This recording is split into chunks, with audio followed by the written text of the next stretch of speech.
Joining us now, Senator John Barrasso, GOP leader, member of the Senate Energy and Natural Resources Committee. Senator Barrasso, as always, sir, thanks for coming back. So I just want to review, there's so much weirdness out there. Mike Pompeo has coined this great term, climate change first. I'm sure you saw this, Senator. Front page of the Journal. You got one story saying Wall Street's not putting any cash into traditional, fossil fuel oil and gas companies because of the green craze. And then the story next to it is, well, here's this green electric truck company, and they're going under. Their executives are quitting. The order books are phony, et cetera, et cetera. So we're going to go green. The trouble is we don't have anything to substitute for green because electric cars are not ready for prime time. And guess what? The demand for power is much greater than the supply and production of power, and prices are going higher. This is part of the stupidity. Well, it is. Joe Biden has taken us from energy dominance to energy dependence now, and that's the real problem. And it is because of his policies, and people are paying the price at the pump. In Wyoming, it's about $20 more to fill up your truck today than it was on Inauguration Day.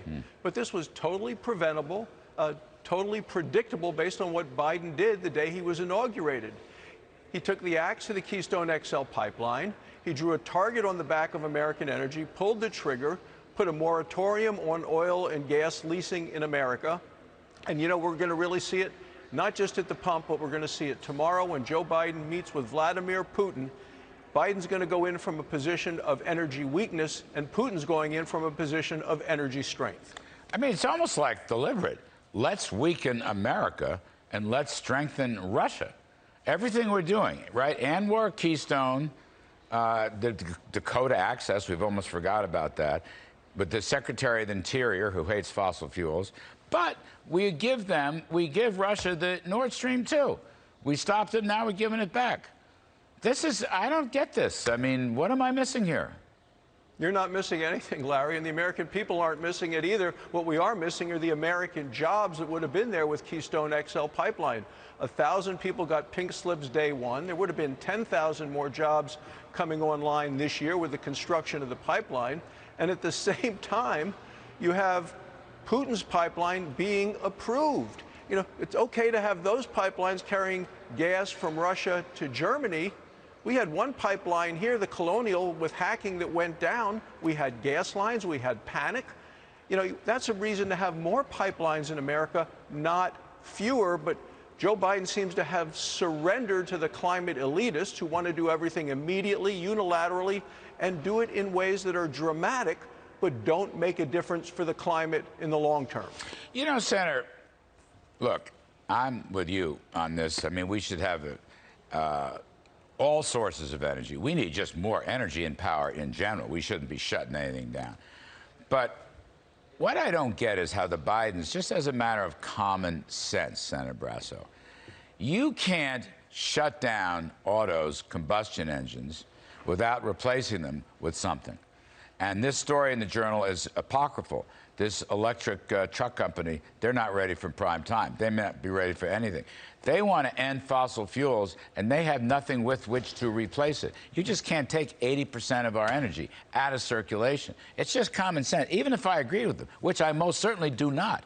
But you know what I mean? You don't need 3 PhDs to figure out. You need power, but you're taking away your power sources, and the so-called new source is not ready. That's the part I just don't get. Well, it seems to be like the Solyndra syndrome, and you remember Solyndra during the Obama administration, all the boondoggles then.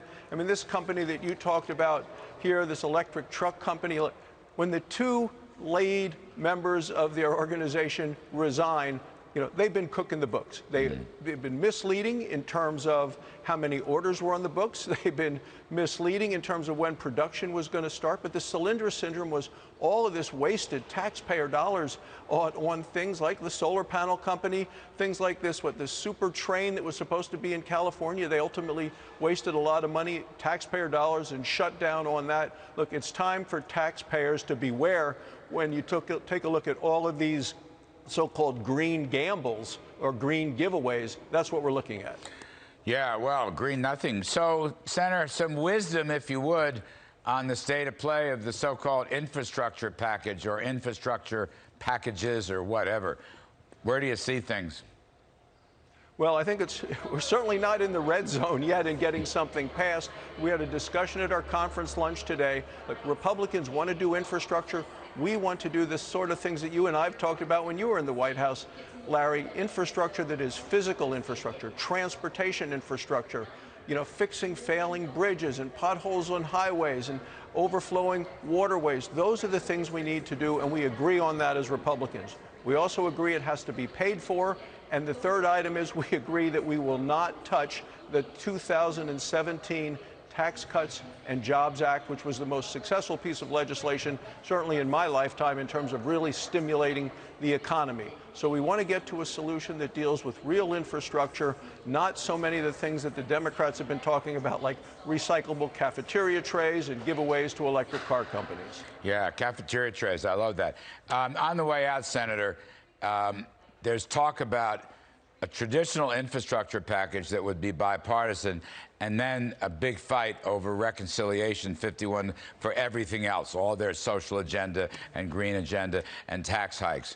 How would you handicap that scenario, or those two scenarios? Well, the Democrats may try to do that. Like infrastructure itself, physical infrastructure, is very popular.